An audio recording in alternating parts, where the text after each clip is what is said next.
கர்த்தருக்கு ஸ்தோத்திரம். இறையியலை கற்று வருகிறோம். சபையை பற்றி படித்து வருகிறோம். அந்த வரிசையில் சபை பிரிவுகள் எப்படி ஏற்பட்டன, அதனுடைய அடிப்படை என்ன என்று கடந்த நிகழ்ச்சியிலே நாம் கற்றோம். அதனுடைய தொடர்ச்சி இன்றைக்கு உபதேசத்தின் அடிப்படையில் சபை பிரிவுகள் ஏற்பட்டது, நிர்வாக முறையின் அடிப்படையில் சபை பிரிவுகள் ஏற்பட்டது என்று நாம் கடந்த நிகழ்ச்சியில் பார்த்தோம். வழிபாட்டு முறை, ஆராதனை முறையின் அடிப்படையில் சபை பிரிவுகள் ஏற்பட்டது. இப்போ கத்தோலிக்க சபையில் மரியாளுக்கு ஆராதனை முறையில் மரியாளை புகழுகிற வாசகங்கள் உண்டு. ஆனால் புராட்டஸ்டன்ட் சபையில் அது கிடையாது. புராட்டஸ்டன்ட் சபை மரியாளை மதிக்கிறது, ஆனால் வழிபடுகிறது இல்லை. அந்த அம்மா ஒரு மத்தியஸ்தராக ஏற்றுக்கொள்வதில்லை. அதனால் அந்த அந்த வழிபாட்டு முறை வித்தியாசப்படுகிறது. லுத்தரன் சபை, ஆங்கிலிக்கன் சபை, ஆங்கிலிக்கன் சபைனா சிஎஸ்ஐ சபை மாதிரி, சிஎஸ்ஐயும் ஒரு ஆங்கிலிக்கன் சபை மாதிரி தான். ஏன்னா அவங்க ஆங்கிலிக்கன் கவுன்சிலில் அங்கம் வகிக்கிறாங்க. கொஞ்சம் வித்தியாசங்கள் உண்டு, பின்னால் அதை நான் உங்களுக்கு சொல்கிறேன். இந்த வழிபாட்டு முறைகள் அவங்கெல்லாம் ஒரு புஸ்தகத்தின் அடிப்படையில், ஏன்னா அந்த காலத்தில் படிக்காதவங்க, வேத அறிவு ரொம்ப கம்மி. இப்போ அவங்கள போய் ஃப்ரீ வர்ஷிப் பண்ண விட்டால் நல்லா இருக்காது. ஏன்னா பெந்தேகோஸ்தே சபை 1900 ஆண்டு தான் பிறந்தது, 120 வருஷத்துக்கு முன்னால் தான். அப்போ ஓரளவுக்கு படிச்சுட்டாங்க, ஓரளவுக்கு வேத அறிவு வந்துச்சு. நீங்கள் ஆராதிங்கன்னு விட்டுட்டா அவங்க ஓரளவுக்கு ஒழுங்கோடு ஆராதிச்சாங்க. பெந்தேகோஸ்தே சபைகளில் ஒழுங்கு இல்லை என்று குறைபடுகிறவர்கள் உண்டு, இன்னும் கூட சிலர் அப்படி குறைபடுகிறார்கள். ஆனால் இது அப்படி இல்லை. 500 வருஷத்துக்கு முன்னால் தான் புராட்டஸ்டன்ட் சபை ஆரம்பிச்சது. அப்போ எழுத படிக்க தெரிஞ்சவங்க ரொம்ப குறைவு, அதுவும் வேத அறிவு ரொம்ப கம்மி. இப்போ அப்படிப்பட்டவங்கள நீங்கள் ஃப்ரீ வர்ஷிப் பண்ணுங்கன்னு சொன்னால் அது ரொம்ப ஒழுங்கீனமாக போயிருன்றதுனால தான் ஒரு புஸ்தகத்தில் எழுதுனாங்க. உண்மையிலே ஜப புஸ்தகத்தில், சிஎஸ்ஐ ஜப புஸ்தகத்தை நான் அறிவேன், அதை நான் வாசித்திருக்கிறேன். நான் சிஎஸ்ஐ சபையை சார்ந்தவன் தான். ஆதியில் என்னுடைய குடும்பம் தலைமுறையாய் சிஎஸ்ஐ சபையை சேர்ந்தது தான். சிஎஸ்ஐயில் தான் ரட்சிக்கப்பட்டேன். ஆனால் அந்த ஜப புஸ்தகத்தை எனக்கு பாட தெரியாது. ஏனென்றால் நான் இருந்த சபையில் ஒரே நேரத்தில் சண்டே ஸ்கூல் நடக்கும். சபை பெரியவர்களுக்கு நடக்கும்போது சிறியவர்களுக்கு சண்டே ஸ்கூல் நடக்கும். அதனால் ஜப புஸ்தகத்தை எனக்கு பாட தெரியாது. ஊழியத்துக்கு வந்த பிறகு அதன் பிறகு நான் ஊழியத்துக்கு வந்துட்டேன். ஊழியத்துக்கு வந்த பிறகு எனக்கு நான் சிஎஸ்ஐயில் உபதேசியாராவோ போதகராகவோ பணியாற்ற எனக்கு வாய்ப்பு கிடைக்கல. நான் மிஷனரியாக போய்விட்டபடினாலே அதை எனக்கு பாட தெரியாது. ஆனால் முழுசை நான் வாசிருக்கேன். அதை கருத்தோடு ஆவியோடு வாசித்தா மிகச்சிறந்த ஆராதனை, அதில் எந்த சந்தேகமும் இல்லை.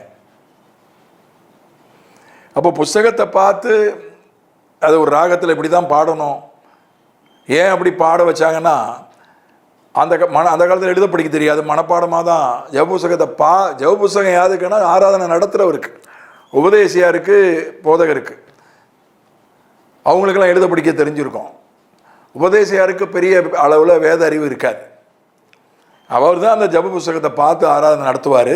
சபையாரில் நான் சொல்கிறது ஒரு 200 வருஷத்துக்கு முன்னால் சபையாரில் 95% பேருக்கு எழுத படிக்க தெரியாது. அப்போ அவங்க எப்படி திரும்பி பாடுவாங்க? அவர் சொல்கிறதுக்கு மறுமொழி சொல்லணும். அப்படி மறுமொழி சொல்லணும்னா மனப்பாடமாக தெரிஞ்சிருக்கணும். மனப்பாடம் ஆகணும்னா ஒரு ராகத்தோடு இருந்தால் தான் ஈஸியாக மனப்பாடம் ஆகும் ஒரு பாட்டு. அதனால தான் அவங்க கிறிஸ்துவே எங்களுக்கு இறங்கும் அப்படிலாம் அது ஒரு பாட்டாகவே பாடினாங்க. பரமண்டலங்களில் இருக்கிற எங்கள் பிதாவே அப்படி நாம் பரிசுத்தப்படுவதாக, அதை ஒரு ராகத்தோடு சொன்னாங்க. ஏன்னா அப்போ மனப்பாடம் பண்ணுறதுக்கு சொல்லுவோம். இன்னொன்று, அந்த காலத்தில் மைக்கு கிடையாது. நாம் ஜெபிப்போம், இப்போ மைக்கில் இப்படி இவ்வளோ சொன்னால் போதும், ஜெபிப்போம்னு சொன்னால் போதும், மைக்கு எல்லா இடத்துக்கும் கேட்குது. ஆனால் இப்போ மைக்கு கிடையாது. அதனால தான் உயரமான ஒரு பீடம் இருக்கும். ஆங்கிலிக்கன் சபைகள், சிஎஸ்ஐ சபைகளில் பார்த்தீங்கன்னா உயரமான ஒரு பீடம் இருக்கும். அதுக்கு மேலே ஏறி நின்று ஜபம் பண்ண கடவோம் அப்படின்வாங்க. அப்படின்னா தான் அந்த கடைசி வரைக்கும் போகும். இப்போ மைக் இருக்கிறதுனால ஜெபிப்போம் சொன்னாலே போதும். ஜபம் பண்ண கடவோம் அப்படின்னா தான் அது கடைசி வரைக்கும் அந்த ஒலி அலைகள் போய் அவங்க காதில் விழும். அன்னைக்கு இருந்த படிப்பறிவு, வேத அறிவு, விஞ்ஞானம், இதன் அடிப்படையில் அந்த ஆராதனை முறையை அவங்க அமைச்சாங்க. இப்போ சிஎஸ்ஐ சபைகளில் மாதம் ஒரு நாள், ஒரு வாரம் ஃப்ரீ வர்ஷிப் பண்ணுறாங்க. சில சபைகளில் ஒவ்வொரு வாரமும் ஃப்ரீ வர்ஷிப் நடக்குது. கொஞ்சம் ஜெப புத்தகத்திலேருந்து படிச்சுட்டு ஃப்ரீ வர்ஷிப் பண்ணுறாங்க. ஒன்று வெறும் சடங்குகளால் ஆன ஆராதனை, கேத்தலிக் சபை மாதிரி. அங்கே மரியாளுக்கு புகழ்ச்சி இருக்கும், நிறைய சடங்குகள் இருக்கும். இந்த புகையை காட்டுவாங்க, தூபம் காட்டுவாங்க, அந்த மாதிரி சடங்குகள்லாம் இருக்கும் அந்த ஆராதனையில். அது ஒரு விதமான ஆராதனை. ஆர்த்தோடக்ஸ் என்று சொல்லக்கூடிய சபைகள், அதை பற்றி பின்னால் நம்ம பார்க்க போகிறோம். இந்த ஆர்த்தோடக்ஸ் சபைகளில் கூட இந்த தூபம் காட்டுவாங்க, புகை காட்டுவாங்க. இந்த மாதிரி சடங்குகள் கொண்ட ஒரு ஆராதனை, சடங்குகள் கொண்ட ஆராதனை அப்படின்னு வச்சுக்கிடுவோம். அடுத்து ஒழுங்குபடுத்தப்பட்ட எழுதப்பட்ட ஆராதனை. ஜெப புத்தகத்தை வச்சு லுத்தரனில், சிஎஸ்ஐயில் ஜெப புத்தகத்தை படிக்கிறாங்க, அது ஒரு ஆராதனை. அப்புறம் ஃப்ரீ வர்ஷிப், பெந்தேகோஸ்தே சபைகளில் ஃப்ரீ வர்ஷிப். அதுலேயும் இஷ்டத்துக்கு பண்ண முடியாது. அங்கே ஆராதனை நடத்துவதற்கு ஒருவர் இருப்பார், அவருக்கு இவ்வளோ நேரம் கொடுக்கப்பட்டிருக்கோம், ஆராதனை நடத்துறதுக்குன்னு ஒரு முறை இருக்குது, அதுபடி தான் நடத்தணும். அங்கேயே ஒரு ஒழுங்கு உண்டு. ஆனால் எழுதி இப்படி தான் புத்தகத்தை பார்த்து படிக்கணும் அப்படின்னு ஒரு கட்டாயம் அங்கே கிடையாது.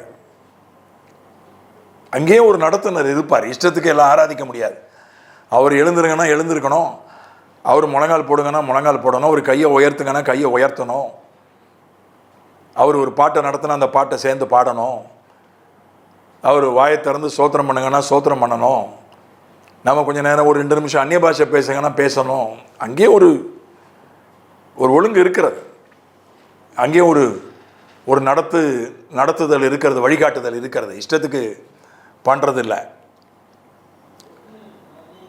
ஆக பொதுவாக 3 விதமான ஆராதனைகள்: சடங்குகளின் ஆராதனை, எழுதப்பட்ட ஒழுங்கின்படியான ஆராதனை, விடுதலையான ஆராதனை, ஃப்ரீ வர்ஷிப். இப்போ இந்த அடிப்படையிலும் சபை பிரிவுகள் ஏற்பட்டிருக்கின்றன. சடங்குகள் அப்படின்னு தூபம் காட்டுறது, இந்த மாதிரி சடங்குகளின் அடிப்படையில் உள்ள ஆராதனை கத்தோலிக்க சபைகள், ஆர்த்தோடக்ஸ் சபைகள். எழுதப்பட்ட ஒழுங்கின்படியான ஆராதனைகள் லுத்தரன், சிஎஸ்ஐ சபைகள். ஃப்ரீ வர்ஷிப், விடுதலையான ஆராதனைகள் பெந்தேகோஸ்தே சபைகள். இந்த அடிப்படையிலும் சபை பிரிவுகள் இருக்கின்றன. இப்போ சபை பிரிவுகளுடைய பெயர்கள் 3 அடிப்படையில் சபை பிரிவுகள் ஏற்பட்டிருக்கிறது: உபதேசம், நிர்வாக முறைகள், ஆராதனை முறைகள். இது அடிப்படைகள், காரணங்கள். இப்போ சபை பிரிவுகள். ரோமன் கத்தோலிக்க சபை, ஆர்சி சபை, உலகத்திலேயே மிகப்பெரிய அமைப்பு ரோமன் கத்தோலிக்க சபை. அதில் அது நிச்சயமாக பாராட்டுக்குரிய ஒன்று. 120 கோடி பேர், 120 பேர் கொண்ட அமைப்பு. ஃபேஸ்புக்கில் கூட 100 கோடி பேர் தான் இருக்கிறதா சொல்கிறாங்க. 120 கோடி பேர் கொண்ட அங்கத்தினர்களாக இருக்கக்கூடிய ஒரு அமைப்பு உலகத்திலேயே ரோமன் கத்தோலிக்க சபை தான். அதுவும் பாராட்டுக்குரியது. கட்டுப்பாடான அமைப்பு ரோமன் கத்தோலிக்க சபை, அதுவும் பாராட்டுக்குரியது. அவங்க சிஎஸ்ஐ மாதிரிலாம் பாஸ்டரை எதிர்த்து பாஸ்டரை அடிக்கிறது, பாஸ்டரை திட்டுறது, பாஸ்டரை மதிக்காமல் இருக்கிறது, அந்த மாதிரி காரியங்கள்லாம் அங்கே நடக்காது. அதெல்லாம் விதிவிலக்குகள் விதியாகாது. ஏதாவது ஒன்று நடக்கலாம் என்னைக்காவது. அங்கே அவங்களுக்கு பாஸ்டர்ன்றது ஒரு தேவதூதம் மாதிரி, ஃபாதர்ன்றது. பிஷப்புன்றது அவங்களுக்கு கடவுள் மாதிரி. பிஷப் சொல்லிட்டா அவ்வளோதான், அதுக்கு மறு பேச்சு இல்லை. அந்த மாதிரி ஒரு கட்டுப்பாடு அங்கே இருக்கும். போப்பை மட்டும்தான் அவங்க தேர்ந்தெடுப்பாங்க. ரகசிய தேர்தல் மூலமாக போப்பு மட்டும்தான் தேர்ந்தெடுக்கப்படுவார். போப்பு தான் எல்லாரையும் நியமிப்பார். பிஷப்பை நியமிக்கிறது, பிஷப்புகளை தெரிந்தெடுக்கக்கூடிய கர்தினாலை நியமிக்கிறது, இதெல்லாம் பிஷப்பு தான், போப்பு தான். பிஷப் ஃபாதர்ஸை நியமிப்பார். ஒரு பேராயத்தினுடைய முழு அதிகாரம், ஒரு சிஎஸ்ஐ பேராயரை விட அதிகமான அதிகாரம் கத்தோலிக்க பேராயருக்கு உண்டு. ஆயர்னு சொல்லுவாங்க தமிழில். கேத்தலிக் பிஷப்புக்கு சிஎஸ்ஐ பிஷப்போட அதிகாரம் அதிகம். அதே மாதிரி ஃபாதருக்கு, ஒரு சிஎஸ்ஐ பாஸ்டரை விட ஃபாதருக்கு, கேத்தலிக் ஃபாதருக்கு அதிகாரம் அதிகம். கட்டுப்பாடு உள்ள ஒரு ஸ்தாபனம், அதையே நம்ம பாராட்டணும். அதுக்கப்புறம் பார்த்தீங்கன்னா அவங்க புது புது விஷயங்களை ஏற்றுக்கொள்கிறாங்க. நிறைய அந்த கத்தோலிக்க ஸ்தாபனத்திலே அநேக சபைகள் உண்டு, பல பல பிரிவுகள் உண்டு. சபைகள்னு சொல்ல முடியாது. சொசைட்டி ஆஃப் ஜீசஸ், எஸ்ஜே அப்படின்னு ஒன்று இருக்குது. சேசு சபை அப்படின்வாங்க. இப்போ அவங்களுக்குன்னு ஒரு சில கோட்பாடுகள் உண்டு, அவங்களுக்குன்னு ஒரு யூனிஃபார்ம் உண்டு. இப்போ அன்னை தெரசா புதுசாக ஒரு சமூக சேவை அமைப்பு, ஒரு முறை, ஒரு புதிய முறை, புதிய அமைப்பு, மிஷனரி ஆஃப் சேரிட்டிஸ், அதுக்கு ஒரு யூனிஃபார்ம், அதுக்கு ஒரு நிர்வாக அமைப்பு, அதையும் ஏற்றுக்கொண்டார்கள். அது கத்தோலிக்கத்தின் ஒரு பிரிவாக போப்பு ஏற்றுக்கொண்டார். மார்ட்டின் லூதர் பிரிஞ்சு போய் சீர்திருத்த சபை கண்டதிலிருந்து கத்தோலிக்க சபை என்ன செய்யுதுன்னா, யாரும் வெளியே போகாதீங்க, புதுசாக ஏதாவது செய்யணும் உள்ளே இருந்தே செய்யுங்க, உங்களுக்கு நாங்கள் அங்கீகாரம் கொடுக்குறோம். அது அப்படிப்பட்ட ஒரு மூமெண்ட்டு தான் இப்போ கரிஸ்மேட்டிக் மூமெண்ட்டு. ஆவின நிரம்பி அந்நிய பாஷை பேசுகிற ஒரு இயக்கம் கத்தோலிக்க சபைக்குள்ளேயும் இருக்குது. அதை டிவைன் தியானம் அப்படின்றாங்க. நம்ம ஊர்கள் அப்படி அழைக்கிறாங்க. நீங்கள் தியானம் பண்ணலாம். கத்தோலிக்க ஆலயத்தினுடைய காம்பவுண்டுக்குள்ளே ஒரு பெரிய கட்டடம் கட்டுறாங்க. சில நேரம் அது ஆலயத்தோட பெருசாக இருக்குது. நீங்கள் அங்கே தனி தியானம் பண்ணிக்கிடுங்க, போங்க, நீங்கள் வெளியே போயிடாதீங்க, உள்ளுக்குள்ளே இருங்க, உங்களுடைய புதிய முறைகளை ஏற்றுக்கொள்கிறோம். பார்த்தீங்கன்னா ஒருத்தர் ப்ரௌன் கலர் உடை அணிஞ்சிருப்பாங்க, சிலர் வெள்ளையில் நீல பார்டர் போட்ட உடை அணிஞ்சிருப்பாங்க. வெவ்வேறு சபைகள், அதை சபைகள்னு அவங்க சொல்கிறாங்க. ஆர்டர்ஸ், ஆங்கிலத்தில் ஆர்டர்ஸ் அப்படின்றாங்க. கத்தோலிக்கத்துக்குள்ளே பலவிதமான சங்கங்கள் உண்டு. அவர்களுக்கு என்று சில முறைகள் உண்டு, யூனிஃபார்ம் உண்டு, நிர்வாக அமைப்பு உண்டு. எல்லாத்துக்கும் போப்பு தான் தலைவர். பேராய அளவில் பிஷப்பு தான் தலைவர். அது பள்ளிக்கூடம் நடத்துகிற அமைப்பு உண்டு, கல்வி சேவை பண்ணுகிற அமைப்பு உண்டு, மருத்துவ சேவை பண்ணுகிற அமைப்பு உண்டு, சமூக சேவை பண்ணுகிற அமைப்பு உண்டு, ஆவியில் நிரம்பி அந்நிய பாஷை பேசி இந்த மாதிரி ஒரு அமைப்பு உண்டு. இந்த மாதிரி பல அமைப்புகள்.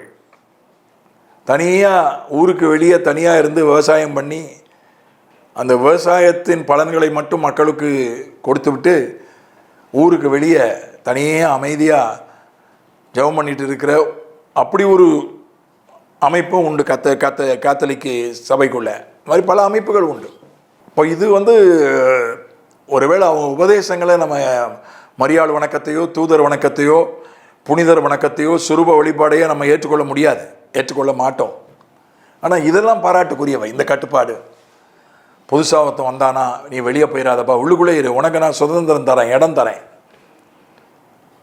என்று அதற்கு கொடுப்பது, அது மாதிரி நிறைய அமைப்புகள் உள்ளுக்குள்ளே இருக்குது. நான் சொன்ன மாதிரி Society of Jesus, Missionaries of Charity, அந்த மாதிரி லயோலா சபைன்னு ஒரு சபை இருக்குது. அவங்க தான் லயோலா காலேஜை நடத்துகிறாங்க சென்னையில். இந்த மாதிரி பல அமைப்புகள், சிஸ்டர்ஸ், கன்னியாஸ்திரிகளே பாருங்கள், ஒருத்தர் புடவை கட்டியிருப்பாங்க, ஒருத்தர் கவுன் போட்டிருப்பாங்க, ஒருத்தர் வெள்ளை நிறத்தில் போட்டிருப்பாங்க, ஒருத்தர் ப்ரௌன் நிறத்தில் போட்டிருப்பாங்க, ஒருத்தர் கருப்பு நிறத்தில் போட்டிருப்பாங்க. அதில் பல அமைப்புகள் இருக்கிறது, பல விதமான நிர்வாக அமைப்புகள், பல விதமான செயல்பாடுகள் அதில் உண்டு. இப்போ அவங்களுடைய உபதேசம் 66 புத்தகத்தை அவங்க ஏற்றுக்கிறாங்க, தள்ளுபடி ஆகமோ அங்கே இருந்தாலும் கூட பிதா குமாரன் பரிசுத்தாவை ஏற்றுக்கொள்கிறாங்க.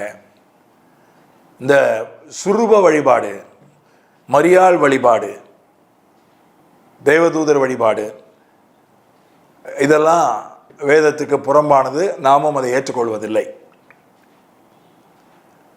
அதனால் ரொம்ப முக்கியமாக அப்பத்தை ஆசீர்வதிக்கும் போது அப்பம் இயேசுவாக மாறிவிடுகிறது அப்படின்றது, அது ரொம்ப ஒரு மோசம், ஒரு வித்தியாசமான உபதேசம் அவங்களுக்கு. அதுதான் மாஸ் அப்படின்றாங்க. திருப்பலி மாசுனா என்னது? அவங்க வந்து அந்த அப்பத்தையும் ரசத்தையும், அப்பத்தை ஜெபம் பண்ணுவாங்க, பிளஸ் பண்ணுவாங்க, அந்த அப்பம் இயேசுவாகவே மாறிடுது, அந்த அப்பத்தை வணங்குவாங்க.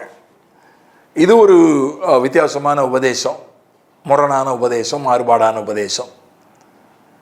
இது அந்த சபையில் உண்டு. மற்றபடி அவர்களைப் போல சமூக சேவை செய்கிறதற்கு யாரும் இல்லை உலகத்தில். ஒரு அன்னை தெரசாவுக்கு ஈடு இணையாக யாரையாவது சொல்ல முடியுமா? யாரையும் சொல்ல முடியாது.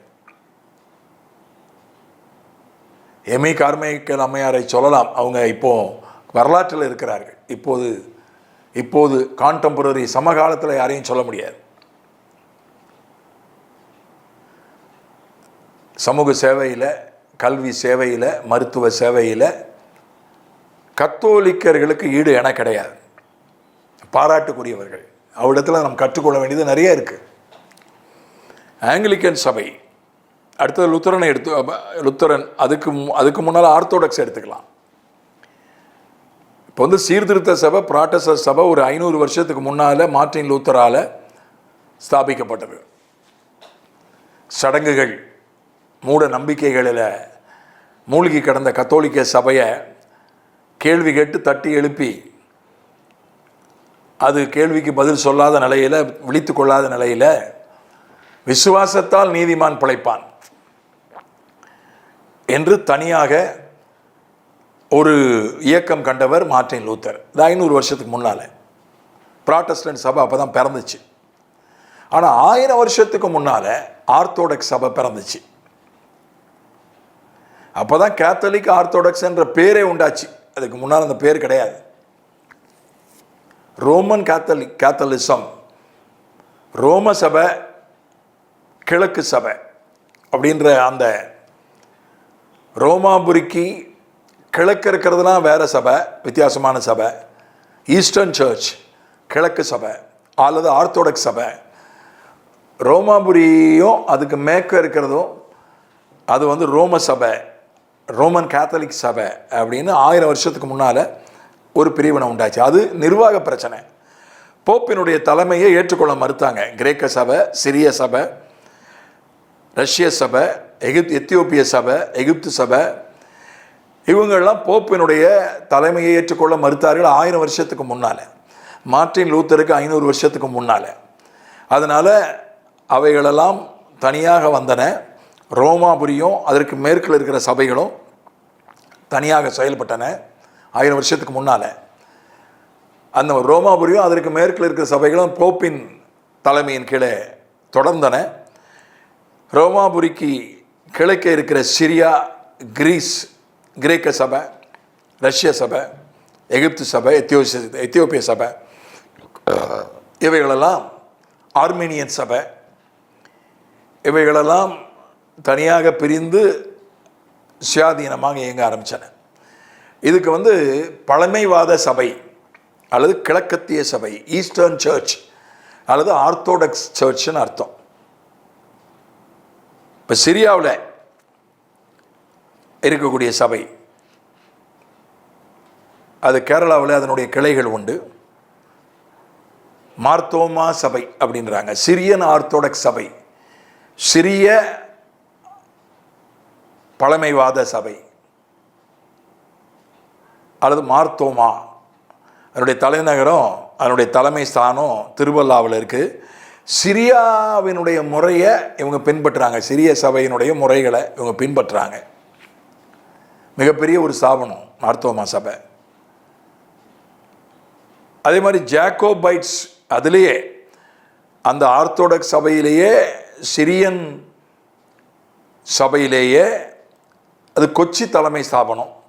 அவங்க அந்த மார்த்தோமாவிலேருந்து பிரிஞ்சவங்க ஜாக்கோபைட்ஸ்னு அழைக்கப்படுறாங்க. மற்ற இடங்களில் கிரீக் ஆர்த்தடாக்ஸ் சபை இருக்குது. கிரேக்க நாட்டில் இருக்கிற சபைக்கு தனி தலைமை உண்டு, அவங்களுக்குன்னு தனி முறை உண்டு. ரஷ்யாவில் ரஷ்யன் ஆர்த்தடாக்ஸ் சபை, அது ஒரு பெரிய சபை, அதுக்குன்னு தனியாக தலைவர் உண்டு, அவங்களுக்குன்னு தனியாக முறைகள் உண்டு. கிறிஸ்மஸ் அவங்க ஜனவரி 2ஆம் தேதி தான் கிறிஸ்மஸ் கொண்டாடுவாங்க ரஷ்யாவில். இன்னும் சில வித்தியாசங்கள் எல்லாம் உண்டு. எத்தியோப்பியாவில் தனி போப்பே உண்டு, எத்தியோப்பிய சபைக்கு தனி போப்பு உண்டு. எகிப்து சபை அது தனியாக உண்டு, ஆர்மீனியன் சபை தனியாக உண்டு.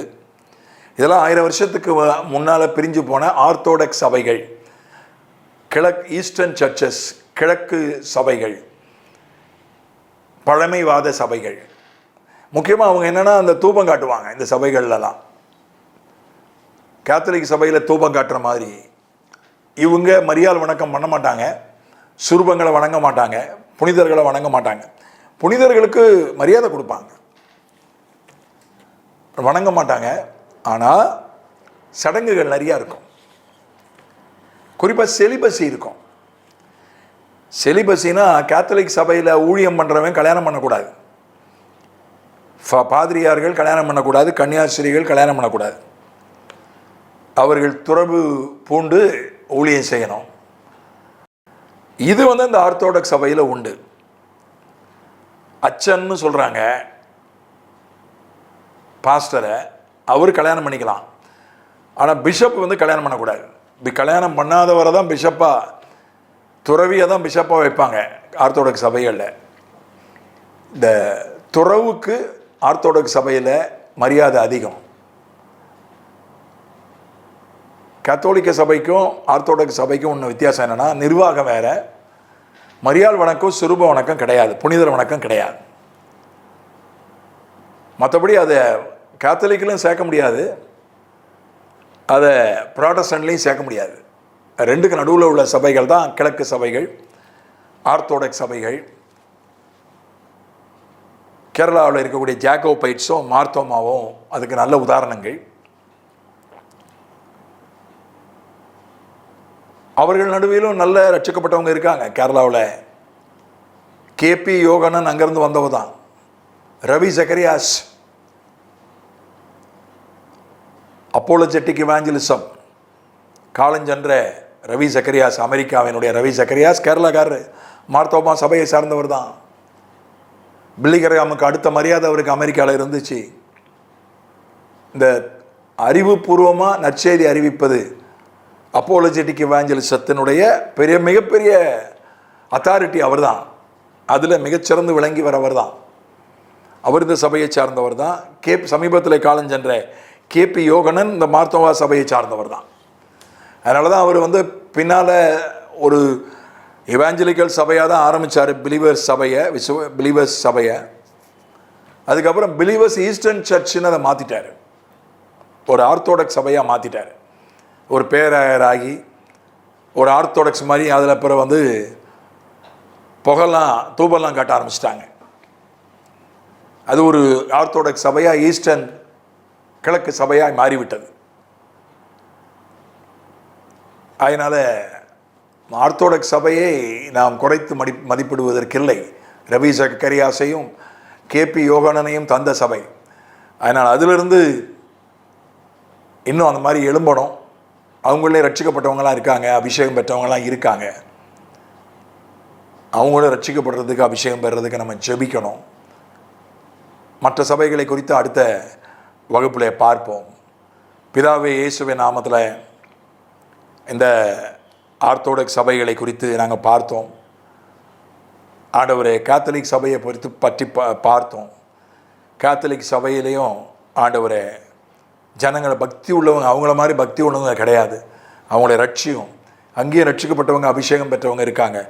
ஃபாதர் பெர்க்மேன்ஸ் அங்கேருந்து வந்தவர் தானே ஆண்டவரே.